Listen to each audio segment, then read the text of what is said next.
Here's an update on the NTSB report on the Dali incident in Baltimore. NTSB investigators have noted an interruption in the control circuit of HR1's undervoltage release and have removed a terminal block and two portions of control wiring, which they then took to their laboratory for further examination. So, what does that mean?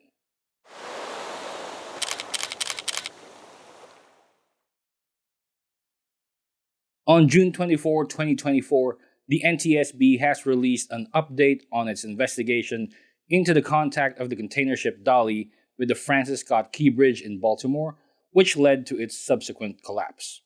It mentions that the investigators have completed in-person interviews of the vessel's crew and onboard examination of engineering systems, and testing of electrical systems has also been completed.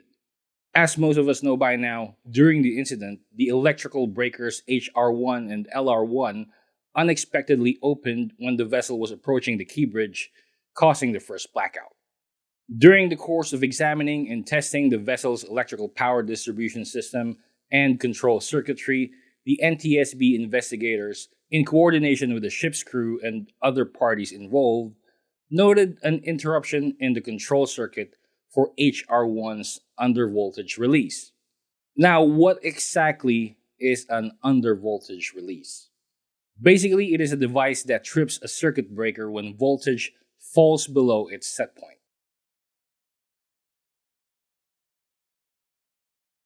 So, how exactly does it do that? This is an example of an undervoltage release, or UVR.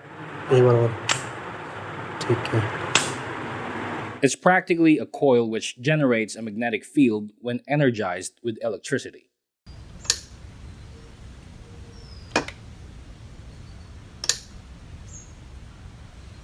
In the middle of that field is a rod which rests on a spring.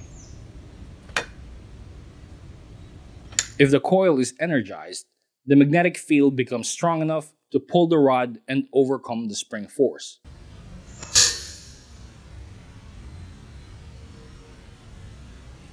In this position, the breaker circuit can remain in the closed position, maintaining a constant flow of electricity. If there is no electricity or the voltage somehow becomes lower than the coil's working set point, the magnetic field becomes weak or disappears entirely. That the spring force pushes the rod, which then mechanically triggers the breaker to trip, thereby opening the circuit and stops the flow of electricity.